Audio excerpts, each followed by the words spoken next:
So my first question is, my favorite book of yours is your diary of Oaxaca. And you started, there's a little phrase at the beginning by Steinbeck that says, people don't take trips, trips take people.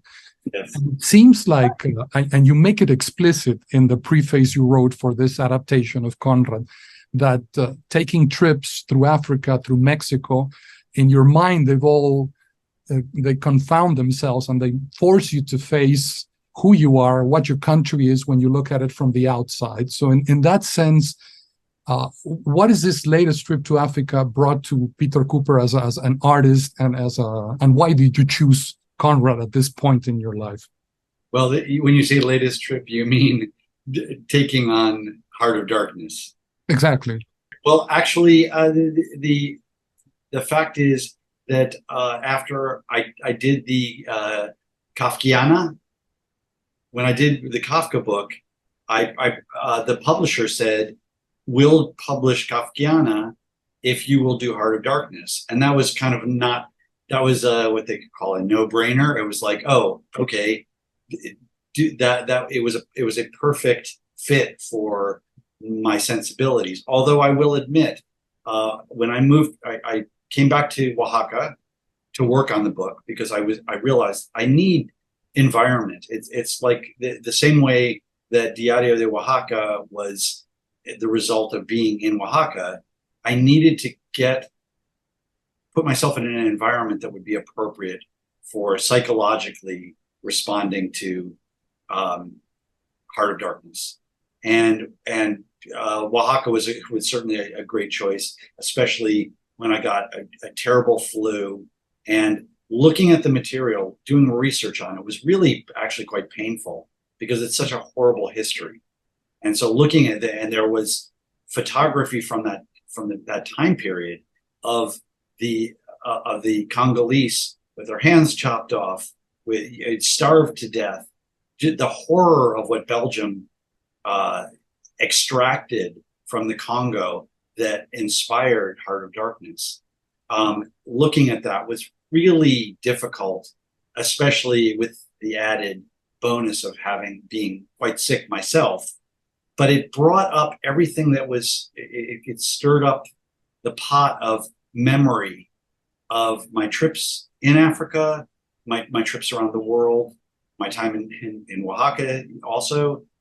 And it was incredibly helpful to put myself in the full state of the book so that as I worked on it, it was a struggle because the material is a struggle in many ways, including the reality of that history, and the horror of that history. But that got me very much in the proper state to work on that book. And it reflected the work that I did when I was living in Oaxaca in 2006 to 2008, because what I try to do when I do any graphic novel, especially an adaptation, is think about what style reflects the material. So with Kafka, something more German expressionist reflects the material, but with Conrad and Heart of Darkness, what reflected the material was really like a sketchbook quality. And so I drew in sort of a similar way to the way I drew when I was in Oaxaca and when I've drawn my sketchbook traveling in general. And it evokes the Conrad's own journey upstream. I got to see at Harvard, I got to see the original diaries that Conrad kept. And he has little drawings in them along notes, and it's called Upriver Journal. And that it really reflected, I was really felt like I got the right choice of style to go with it, rather than, as an artist saying, I have a style and I apply my style to whatever I do. I'm more a vessel for the material. So the word comes first, and it in the case of an adaptation, it directs me in how I might approach drawing it that will most enhance and reflect the quality of the writing.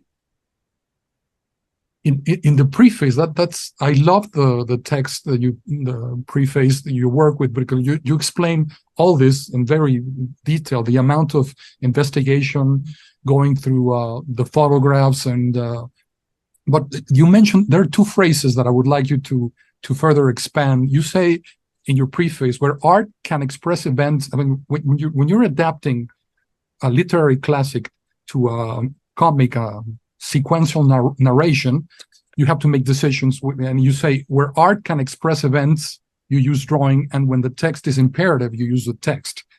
That's if you could say more about that. And also, you wrote that you were troubled by the racist elements in the novel, and you tried to identify the simplification that serves the artwork and eliminate the stereotypes, the aspects of the image that reinforce the stereotype. I'm making probably a crooked translation, but I don't know if you're understanding what I'm No, I asking. understand what you're saying. No, there was like three questions in there. Let's see if I can remember the first one. One of the things that I realized was that at the time that Conrad wrote Heart of Darkness, to say the N-word was not an issue at all. People would say nigger casually, and that now that's like a block. That people come upon that word, and in the Western world, and it would for most people, for most sentient people, that would be like it would stop you in the book. And really, it was not. It wouldn't have stopped people when they were reading it in its time. But so in a lot of ways, it was just like it was a useless word. It was a useless term, and that not only did I go removing that because it didn't forward really what I think is Conrad's intent. He wasn't talking about that at all. It was just sort of like the casualness of racism of its time period, that it was even forgotten. But also the idea of turning the view in the book, which didn't change Conrad's text at all, to say that it's also the African view. It's also the Congolese looking at Conrad's characters, looking at Marlowe, looking at Kurtz. And so all I do is turn the camera around and say, it's like on your cell phone, if you hit that reversal and suddenly you're looking at yourself to do a selfie. So it was like, what's their perspective on the invaders, on the conquistadors? So it was really easy to do that without changing anything about the words, what he was saying. And in fact, my sense of it, and the reason why I believe that it stands in the canon of literature, why it holds, is that in fact, what he was talking about was actually pretty progressive and was used by progressives in his time period as an example of like why we should change our behavior, and even eventually helped lead to Belgium getting out of the Congo, because it brought some pressure. It's all relative to its time period. It's very important with anything like this. You have to look at it in its time period. Where our current revelations about things, hopefully with Me Too, with sexism, racism, things that to the extent that we have gotten more self-aware of our actions. It's to look through time and go, why weren't they more like that?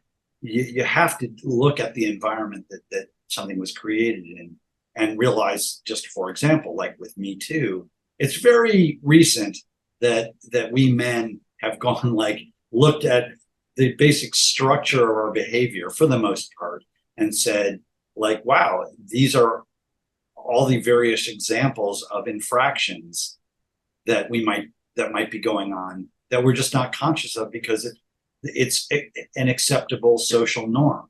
And I think that was true with Heart of Darkness, certainly, and that I was given the opportunity by adapting it to adjust that in ways that didn't change the context or the intent of the book, there's a lot of things in the book that are really quite aware of this sense of racism. For example, when they're talking about all the people working on the boat that his character Marlowe is taking upstream, they're given a little piece of copper, or, like a little wire to trade with the locals, and it's totally insensitive to the fact that the locals might be their enemies and they would never be able to trade with them, and they're all starving as a result, and so they're eating whatever they can, like hippo meat, whatever they can dig out, and they're the cannibalistic aspect of these so-called savages is they're starving to death. And that one of the points that Conrad ultimately makes is that not that these people were savages in the Congo, but that all humans have savagery in them and can be that savage thing that Westerners felt like was exclusively the domain of these so-called savages. But Kurtz represents the very Western conquistador who is as savage or more savage than the locals in his murderous. They say he's gone crazy, but they're completely happy to have everything he brings in financially, as long as his crazy stays within a box and makes them profit. But the savagery that they talk about, the locals having, like these terrible savages that were exploiting, the conquistadors did a much better job of being savage than any Congolese ever did. Did I miss any of your questions? No, just the visual aspect. I'm thinking, after reading your preface, I had this image of you looking at pictures, studying paintings, trying to find the right images to give a sense of time and the historic moment of the novel. But at the same time, you were forming a criteria to choose visual elements that worked for your art, and to eliminate those that just reinforced, if not stereotypes, aspects that were not reinforcing your visual conception for this. Was there such a visual criteria to search for elements or eliminate elements that you knew were there, but you decided not to use in your drawings? It was more a matter of enhancing, that all of the Congolese and Africa in general, that the way Conrad describes it is from his character Marlowe is basically looking at this wall of forest and not having any sense of anybody being in there, but they're like the French ship is shooting cannonballs into the forest, and it's like as if it's an opaque, faceless environment. And all I had to do was, knowing from my travels in Africa that it's not faceless whatsoever, like any of these places, that it is to recognize the what existed that wasn't being described, but that did exist in a parallel to the story that was being told. It's like to say, it was a forest. I know there's people in the forest. And so I showed that, and it just, that kind of reveal felt like a very natural, seamless continuation, actually, of what the story that Conrad was telling. I didn't feel like I was in any way betraying the text or trying to mold it to my intentions, but it was like almost revelation is too big of a word, but it was more like the idea of like, well, so what were the people that he's talking about?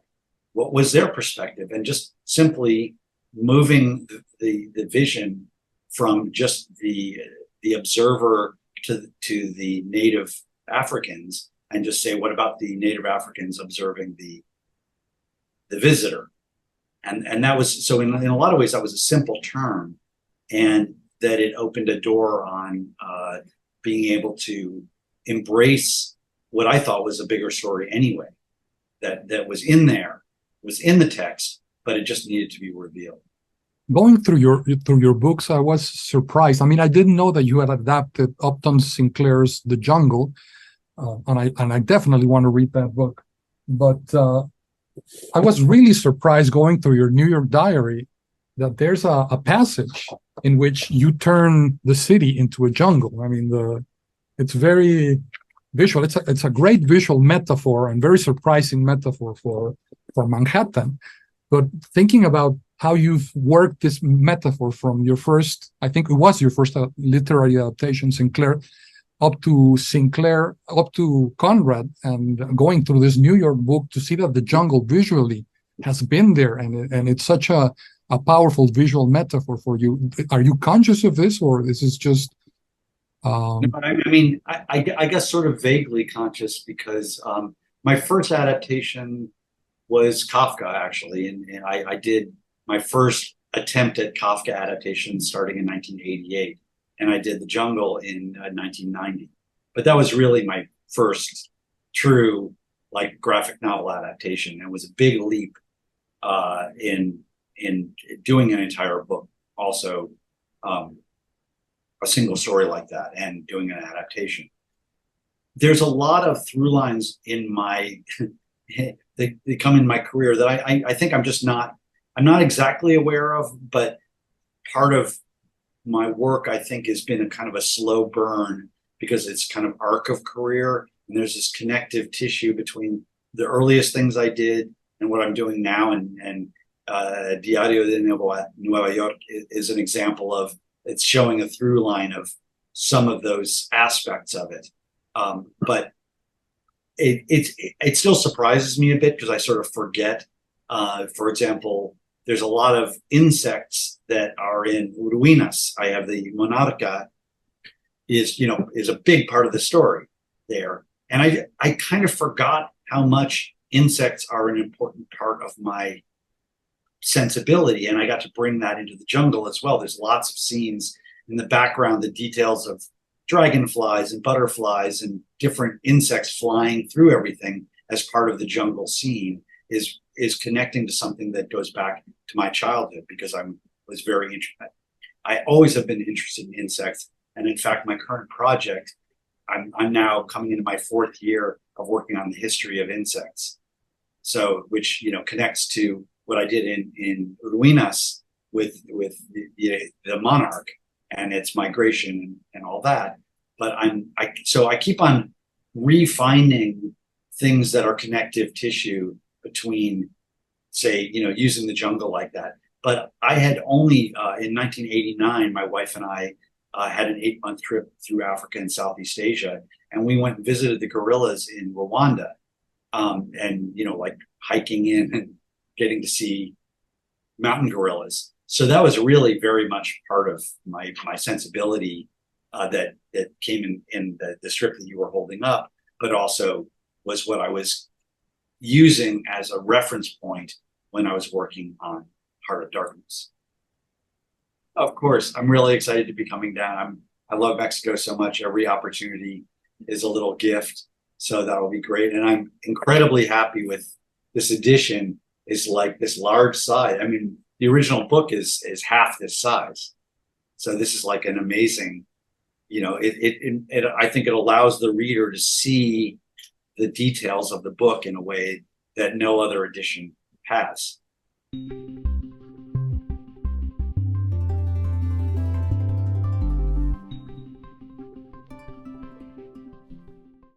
¿Qué tal, amigos de Contexto? Se cumplen ya más de 4 años y medio que inicié este canal. Son más de 60 videos que he subido, y este último mes que pasé un par de semanas explorando el entorno de los conventos del siglo XVI en el estado de Hidalgo, y que tuve la fortuna de que me prestara una amiga un dron, pues descubrí el enorme potencial de esta herramienta y me quedé realmente muy picado, ¿no? Y con ganas de emprender otros proyectos y estudiar otras arquitecturas con esta perspectiva desde el aire, que de veras genera un montón de preguntas. La más interesante en este último video que subí fue el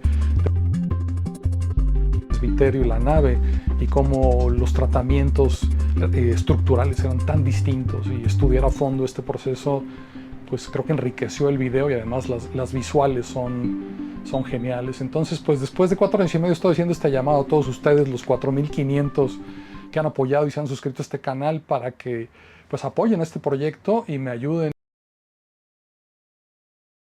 Para patrocinar mi proyecto, todo lo que tienen que hacer es entrar a la página de Kickstarter, que es kickstarter.com, aquí escribo la dirección, y una vez que estén en esa página, buscar mi proyecto, tecleando la palabra contexto en la lupa de búsqueda que está en la esquina superior derecha. Cuando lo hagan aparecerá el proyecto, una imagen en la esquina izquierda, le dan clic a esa imagen y ya están en la página del proyecto.